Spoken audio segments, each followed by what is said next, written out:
Welcome to the latest episode of our podcast series for financial advisors. Today's episode is Beyond Goldman, how a $4.4 billion firm scaled without shortcuts or private equity. It's a conversation with Brandon Ross, co-founder and co-CEO of Quotient Wealth Partners. I'm Louis Diamond, and this is the Diamond Podcast for Financial Advisors. At Diamond Consultants, we help elite advisors identify the right environment for their businesses to thrive, whether that's at a wirehouse, boutique, or independent firm. With nearly 3 decades of experience, we've guided thousands of advisors and represented more than $250 billion in assets transitioned. And each year, 1 in 4 advisors managing $1 billion or more who change firms are our clients. Our process is education-driven and based on building relationships, starting as your strategic partner well before you're even thinking of a move. To schedule a confidential conversation, call us at 908-879-1002. Wondering why advisors change firms and where they're headed? Are transition deals going up or down? Those very questions and more inspired us to create our annual Advisor Transition Report. It's the award-winning, data-driven resource designed for advisors that connects the dots between the motivations around movement and the firm's appetite for top talent. Arm yourself with the knowledge you need to make smart decisions. Download your copy at diamond-consultants.com/transition report.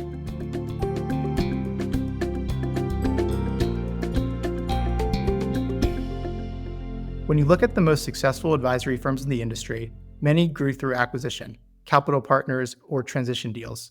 But there's another version of growth, one built through discipline, culture, and a relentless focus on doing the work. Today's guest, Brandon Ross, has lived that journey from every angle. Before launching Quotient, he built Peak Capital, merged it into Joe Duran's United Capital early in its rise, and later experienced the shift to a large firm environment when United was acquired by Goldman Sachs.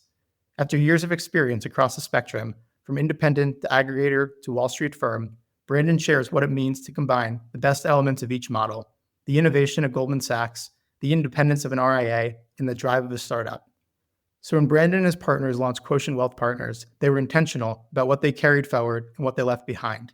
They wanted the freedom of independence, the scale of a modern enterprise, and a culture where growth starts at the top, not with a checkbook. And that philosophy has paid off. In just 2 years, Quotient has grown from $2.5 billion to $4.4 billion in AUM, powered almost entirely by organic momentum. We discuss how Quotient's leadership team turned their growth engine into a repeatable playbook, powered by advisor training programs, an organic referral culture, and an unwavering focus on client experience. Brandon explains why they've resisted private equity, why sweat equity is the best equity, how they've scaled without losing their entrepreneurial edge, and more. So let's get to it.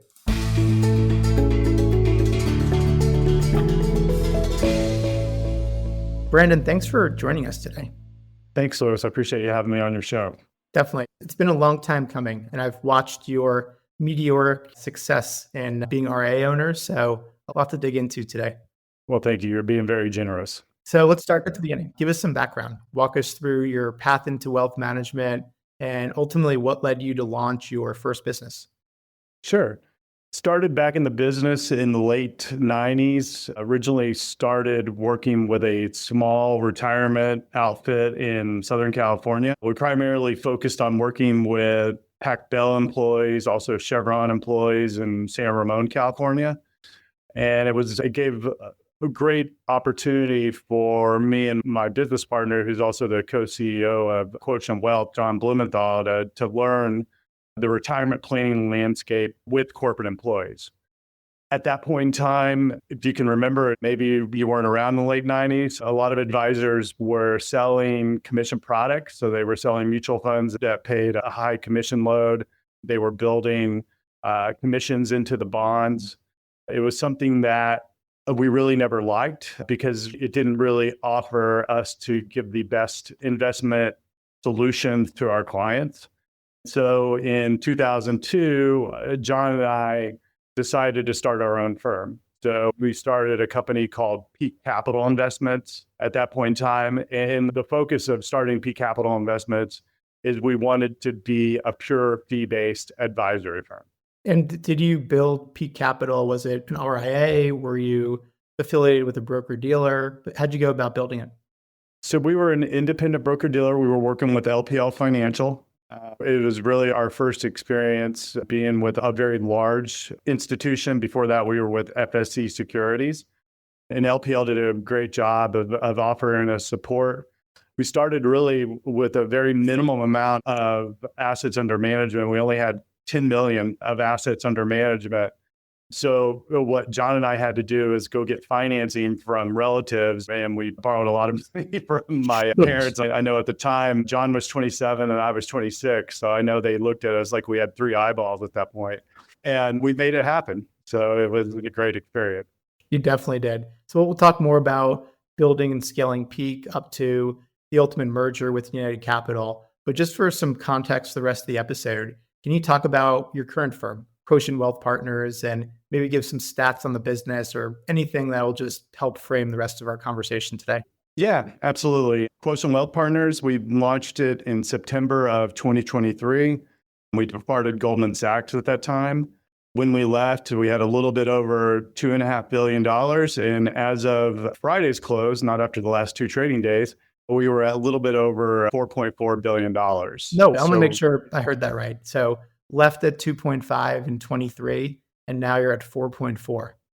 We are. That's amazing. So we're extremely proud of it.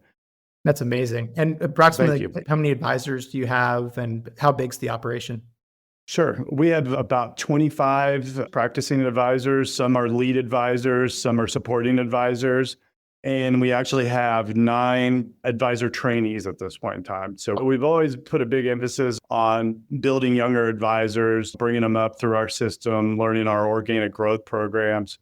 And then we have a tremendous support staff. So we're up to about 65 employees altogether, which is pretty amazing because when we did leave Goldman Sachs, we left with about 35 folks. So in a 2-year period, we were able to double our assets under management and also double our employee base.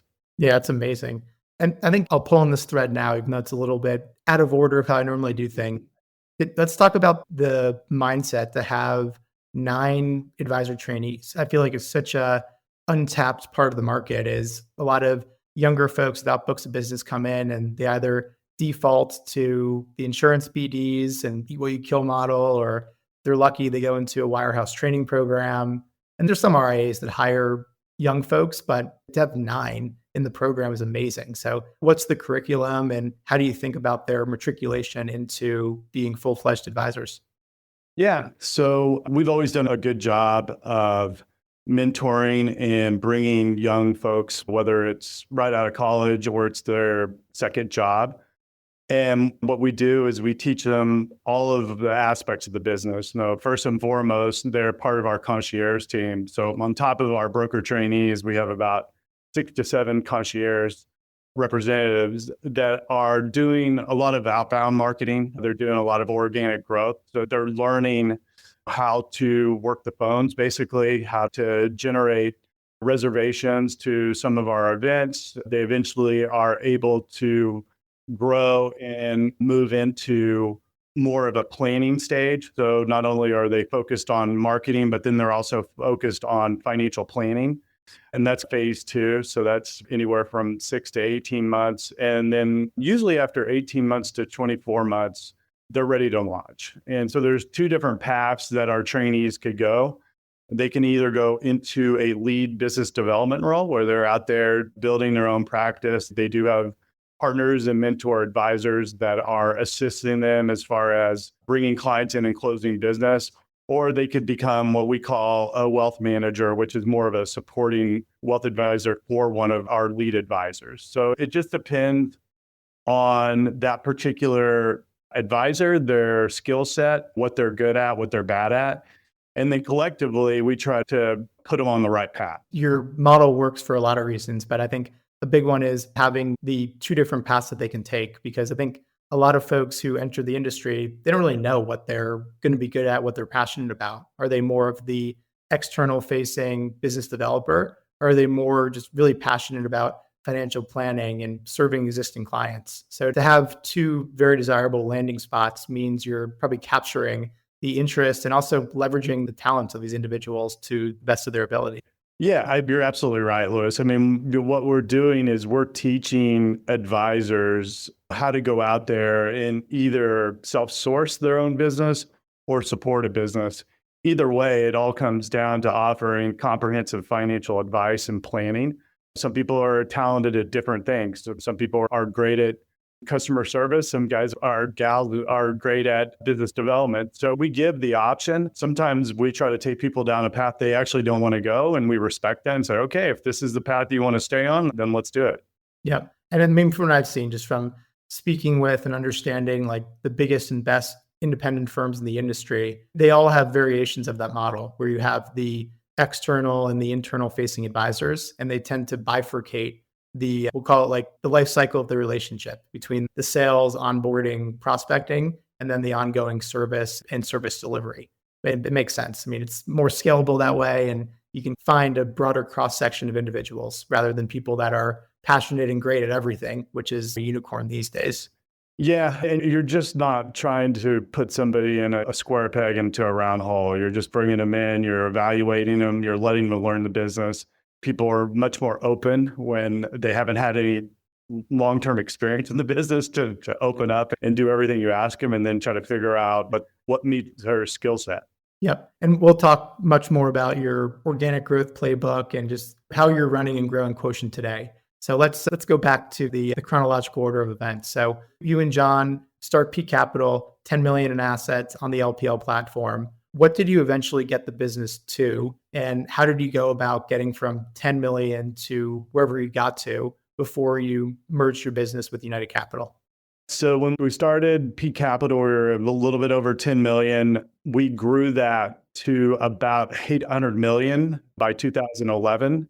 And that was right before the United Capital acquisition.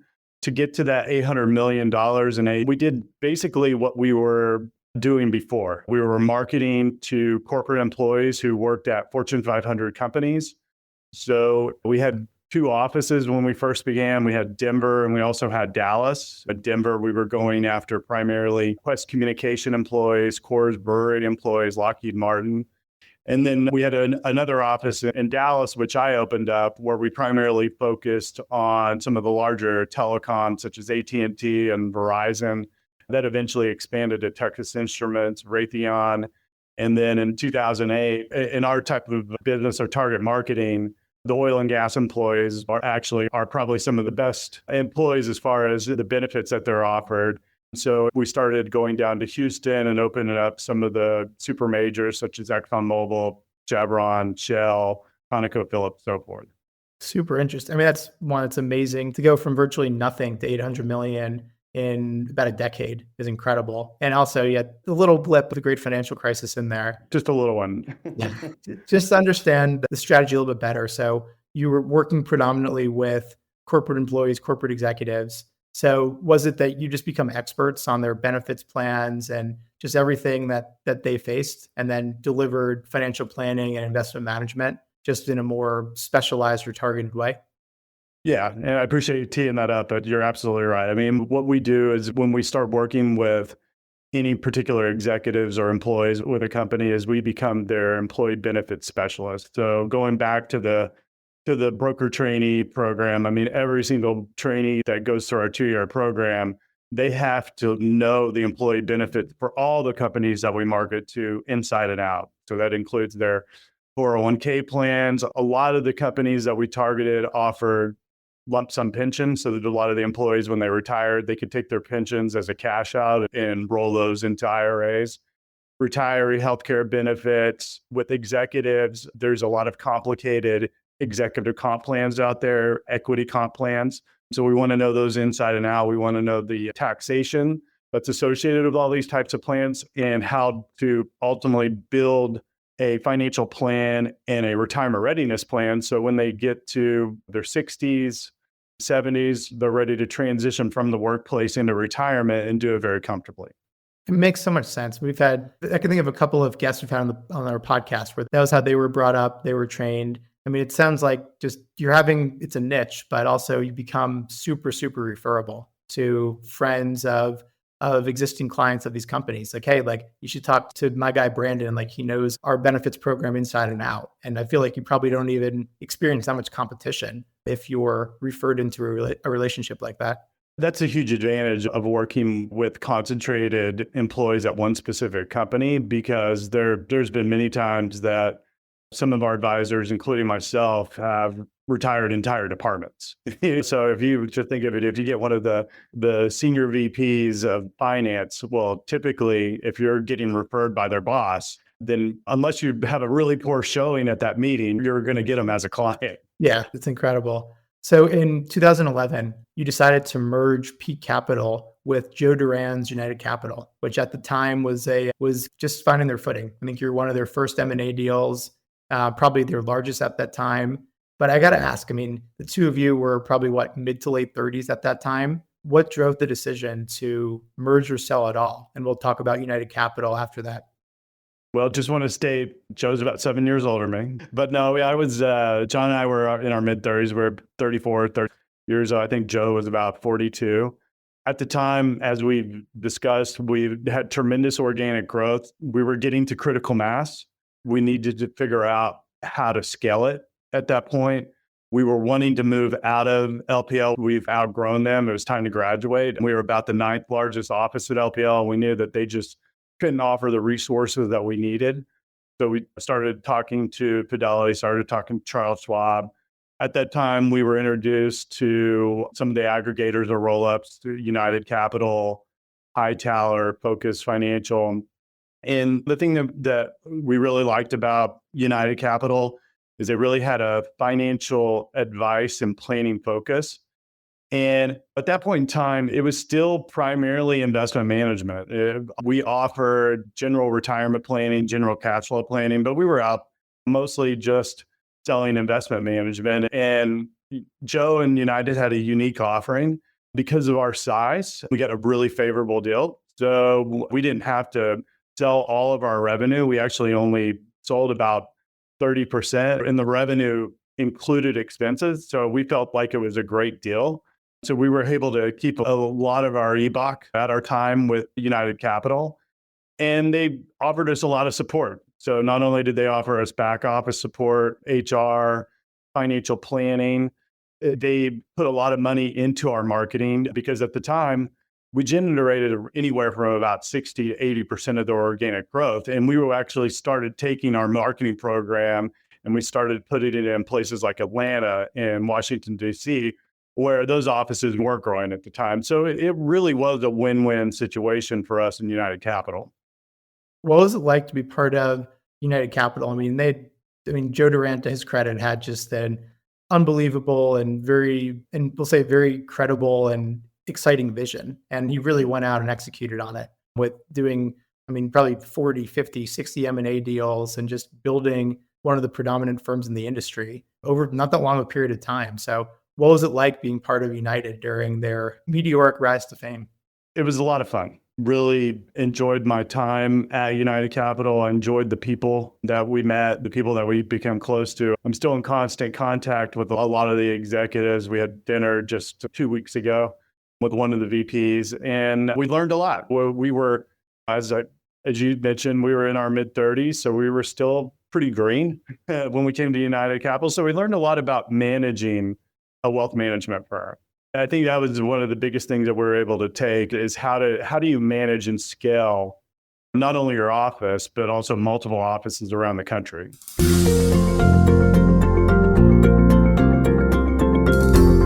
So we had the privilege of interviewing Joe actually twice on our podcast, but once relatively recently talking about his latest venture, Rise Growth Partners. He's one of the smartest guys I've ever encountered and just has a way of expressing things that make it just seem simple and like everyone should be doing it, but they're not. So do you have any nuggets of wisdom that you pulled from Joe over the years? There was lots of nuggets of wisdom. Joe is a very intelligent person, very charismatic, probably one of the greatest salesmen I've ever been in front of in my life. I remember when we went out to Newport, when we were considering being acquired by United Capital, And I came home and my wife said, how'd it go? I was like, good. I think we're going to join up. And she's like, what are you talking about? I was like, I just met one of the most impressive men I've ever met in my life. And so, I love that. So when Goldman announced that they were acquiring United Capital, I mean, it was a monumental deal in the industry. It was a huge valuation. It was one of the most, if not the most respected Wall Street institution buying an RIA, which you hadn't really seen before. And also just United Capital, which was this scrappy, entrepreneurial, startup-y type culture, agreeing to merge with the staple of Wall Street. What was your initial reaction when you heard about this deal happening? surprised, but not necessarily shocked. Did not think it was going to happen, but I was aware of it because John and I were actually interviewed by the president of ACO, which is the division of Goldman Sachs that specializes primarily in working with the C-level executives. So through that division, a lot of Fortune 500 companies will pay ACO for financial planning consulting to offer free planning for their executives. And what they really wanted to do, they wanted to work with the mass affluent, which were investors anywhere from $1 million to 15 million, but they really wanted to parlay the ACO division with us. And because of our office and because of how we specialized really in the same thing that they have done their whole careers, we were talking the same language. So John and I were in with 3 executives, 2 were from ACO, 1 was with Goldman. And we walked out of there and we knew John and I had razzled and dazzled them. I don't know if that made or break the deal, but I think we influenced the deal quite a bit. And obviously, I'm sure Joe is the one that ultimately sold it. But there was a lot of synergy in what our office did versus what ACO did, and the reason that Goldman Sachs was making that acquisition. How did the experience of being part of a company that sold to Goldman and then ultimately working at Goldman for a couple of years, how did that influence your thinking about clients, culture, and the kind of firm that you ultimately wanted to build? Well, it influenced me in a lot of positive ways and then also a lot of negative ways. I mean, in the positive ways, I mean, when you're at Goldman Sachs, I mean, you're around some of the brightest minds in the business, and especially when it comes to investment management. I had never seen innovation like that in my life when it comes to tax loss harvesting, when you're looking at private investments. It was really fascinating just to sit down and listen to some of those asset managers and some of the quant managers. And that's something that benefited, especially our larger clients, quite a bit, because we were able to utilize some of these solutions that we had never utilized before. I would say the negatives is it did take away a little bit of the client experience. And the reason that it did take away a little bit of the client experience is because when you're working with a large firm like Goldman Sachs, their obligations are ultimately to the shareholders.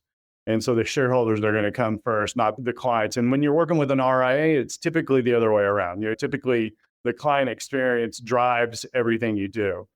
When you have a huge institution like Goldman Sachs with so many areas as far as business units, investment banking, asset management, trading, but sometimes it's hard just to focus on the end client and especially the end affluent client. I think that was always the mismatch with United Capital and Goldman. And so what we really wanted to do when we started Quotient Wealth is we wanted to take all the positives that we got from there. And that was taking some of those innovative investment solutions, keep them, but really truly bring in that great client experience and the personalization that we've always offered up to that point.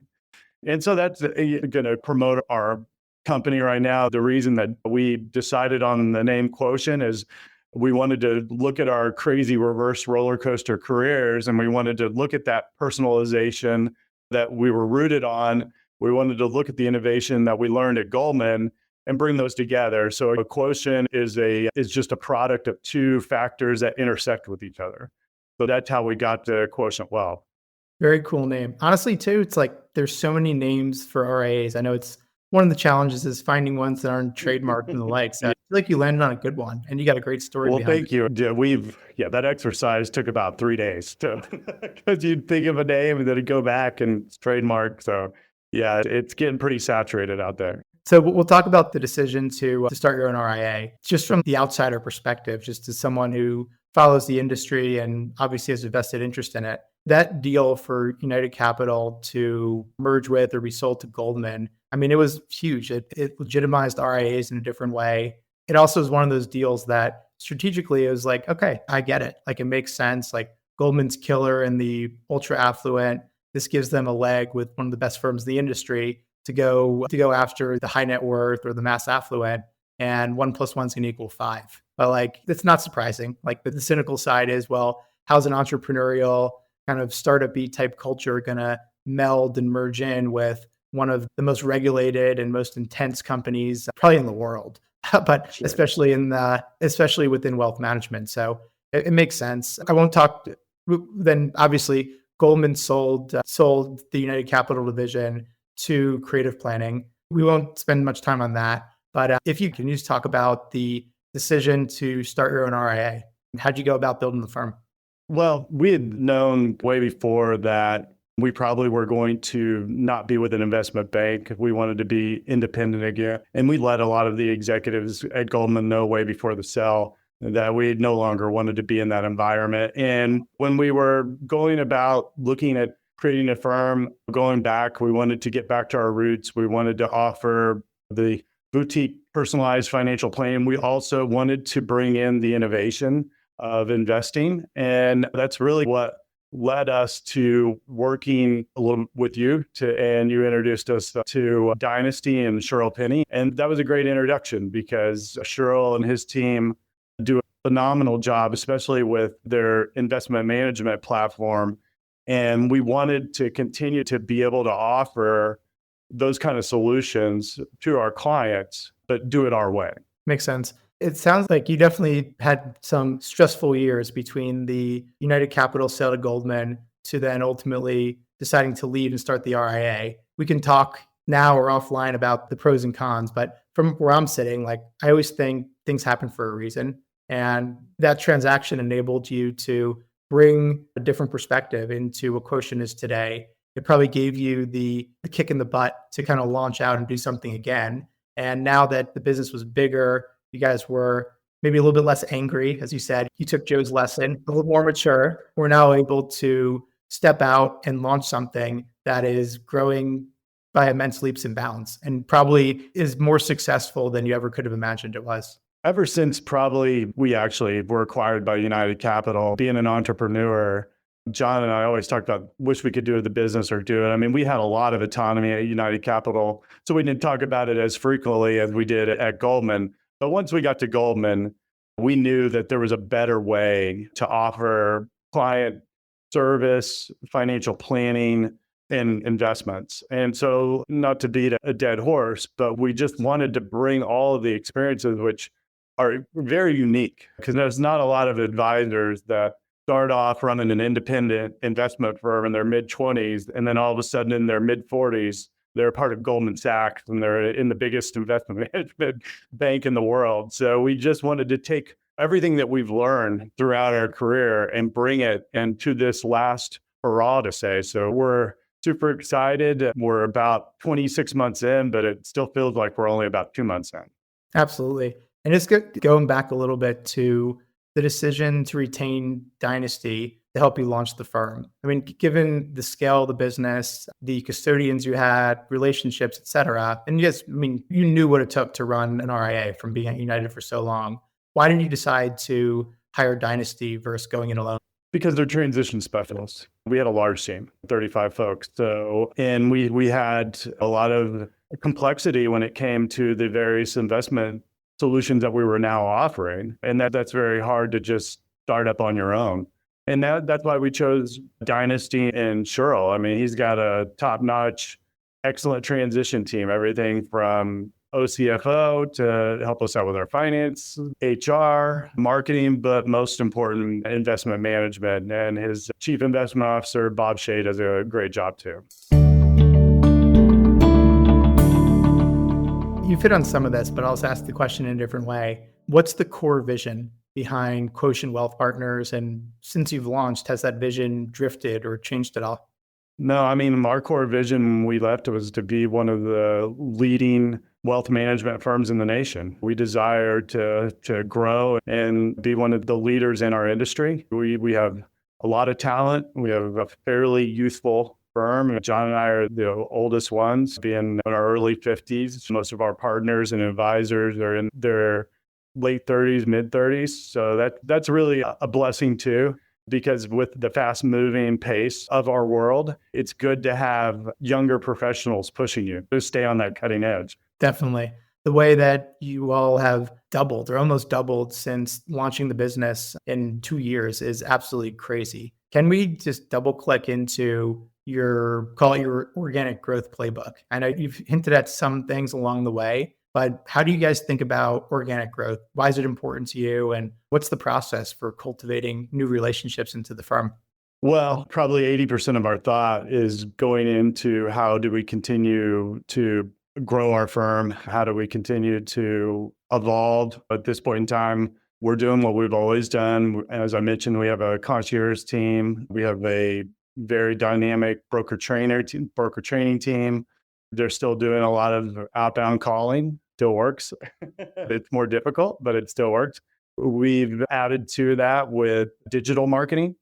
So we have a lot of other leads that are coming in through content.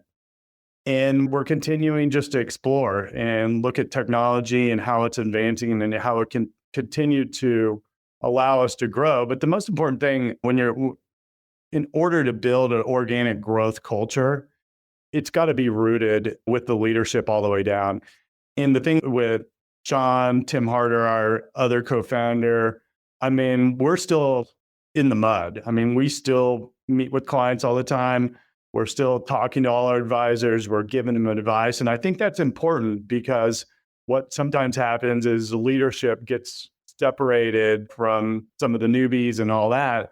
And they don't have the appropriate mentorship or training to install that organic growth attitude and culture. So you can feel it when you come into any of our offices. I mean, everybody's here to get to work and make it happen. Absolutely. Of the various, we'll say, growth channels that you focus on, is there one that you can point to that's the most effective or most efficient? I mean, our bread and butter. I mean, we're still directly going after corporate executives at specific firms. We're doing more webinars these days. They've been very productive. And so we're now, instead of maybe having to go downtown to just do a in-person event for AT&T employees, we'll do a webinar to all telecom employees.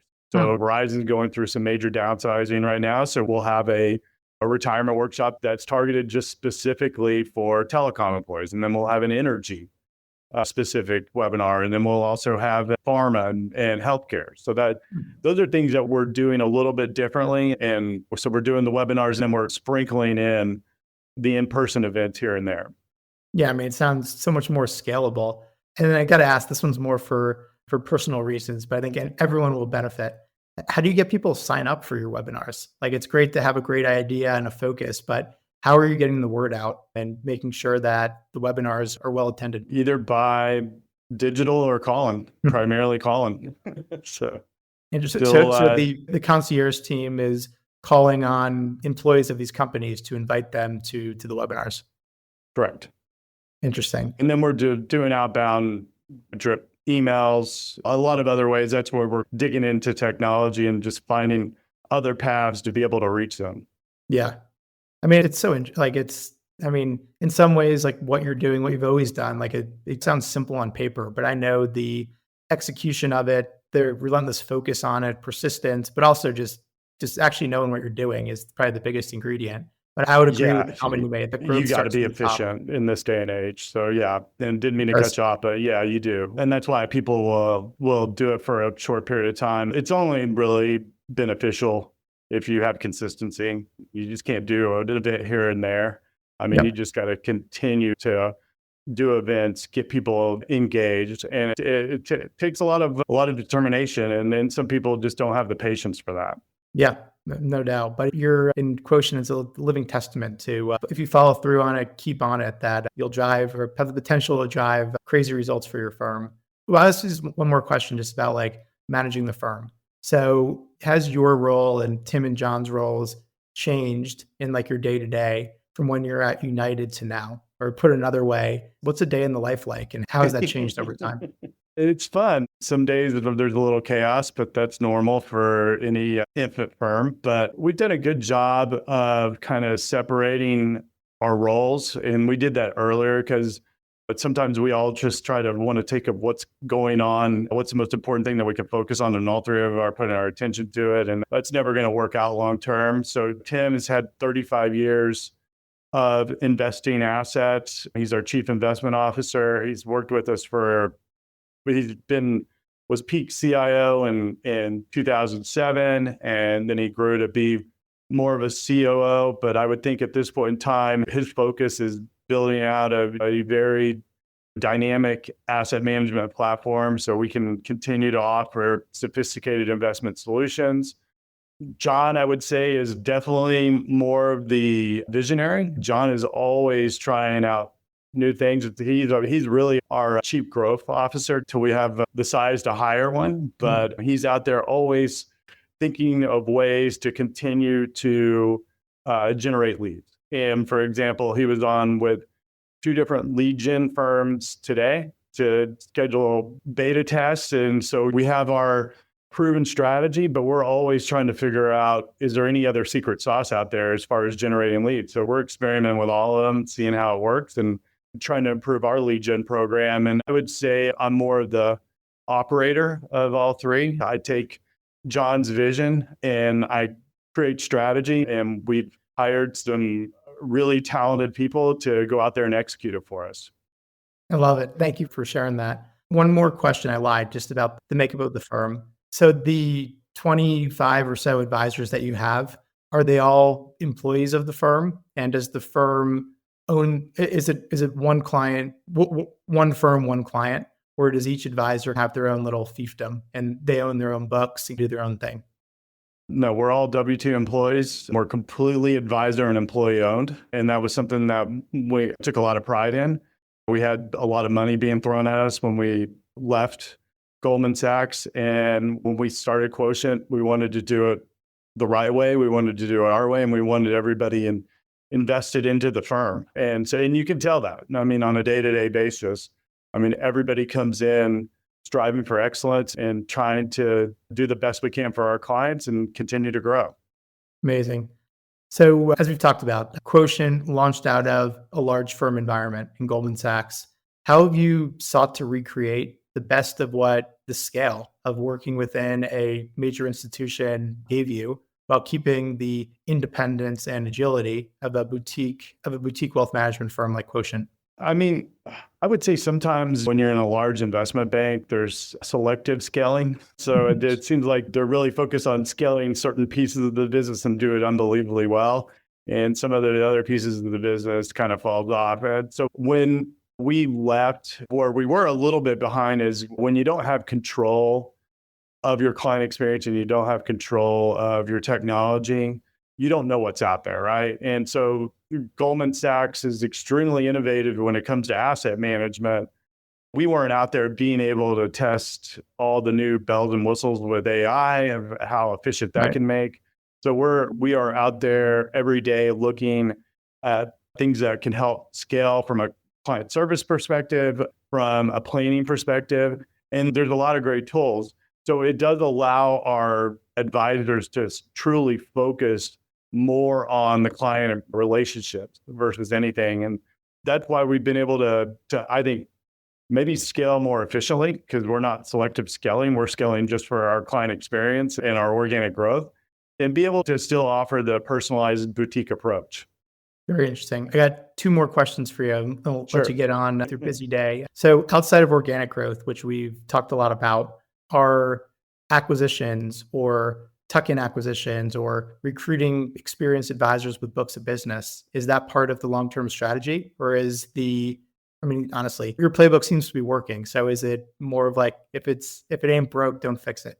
I would say yes, but it has to be strategic. We will look at future acquisitions. We will look at bringing in experienced advisors. We will look at tuck-ins, but the advisor needs to fit the culture of what we have. And the culture is to continue to grow. And it needs to be strategically in a place where we know that organic growth verticals work very well. So that's really what we're looking at when we're thinking about expanding. We're actually in talks with an advisor that we're getting pretty close in. It's going to be one of our kind of initial tuck-ins, but it is in a geographical area where we know that our growth engine is going to really hum there. So hopefully it'll come to fruition and that'll happen. But when we get to the point where we want to make acquisitions, it's just got to be a group that, as I mentioned, strategically makes sense. If it doesn't, we're just not going to be the group out there that's throwing the most money just to get assets in the door. We want to make sure that it fits in our ecosystem. Yeah. And a related question, then I'll ask my final one. How are you thinking about funding the company? There's so much talk about private equity, and I'm sure you get 50 calls and unsolicited emails a week telling you that your firm is worth so much money and why you should sell a piece of your business or sell the whole thing. How are you thinking about that? Like taking on a minority capital partner or even a potential merger or sale in the future? We really haven't discussed it in detail. Our goal was to stay independent. I'm not saying that we will never take money, but at this point in time, we want to continue to grow organically and be owned by our advisors and employees. There could come a day that changes, but at this point in time, we want to really focus on developing and building our 3 pillars, and that's organic growth, client experience and integrated services, and innovative investment management. We want to get those 3 pillars as strong as a foundation as we can before we start putting weight on them, because we want to make sure that they're going to be able to support whatever we do. Makes sense. And then the final question, if you had a do-over or you were advising someone who was starting from zero, let's say was a younger version of yourself with 10 million under management, starting a firm, what would the first 90 days look like that you would pursue or advise them to pursue? Well, times are different. So I don't know if necessarily, unless you have some really wealthy relatives or stuff to be able to do that, I would think that you would probably need to create a business plan where you could actually attract capital to be able to go out and grow that. But what I would tell anyone that's starting a business, any type of startup, is sweat equity is the best equity. Before you want to start taking private equity, do everything you can to create it yourself, because people always get excited about raising money or getting multiples, but ultimately all that is an obligation. So try to do as much as you can on your own before going outside. Well said.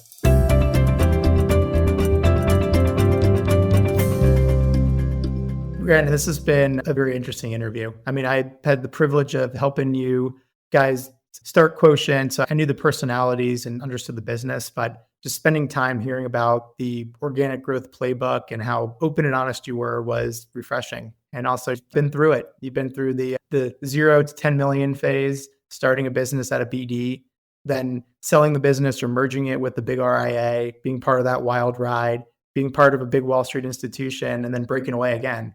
So you've been through it all, you've seen it all, and congratulations on all the early success that Quotient's had. And I'm sure when we do this again, you'll be very much over 10 billion in assets and one of the top firms in the space. Well, hopefully we're doing that really soon. So no, and thanks, Louis. I really appreciate it. And yeah, we're really excited about the future. Very good. Thanks so much. Have a good one.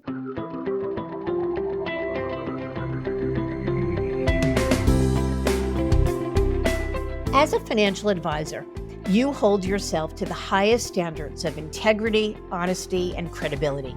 You are successful because you take your professional responsibility seriously and are dedicated to your clients. But are you living your best business life? Are your goals aligned with your firm's, or could a better option exist? Should I Stay or Should I Go is a book written with you in mind. It's a self-guided journey that walks you through the key steps that we take with our advisor clients. This strategic thought process and roadmap to professional self-discovery is designed to help you ask the right questions and think critically and objectively, whether you're considering change or not. Learn how to get your copy at diamond-consultants.com/thebook.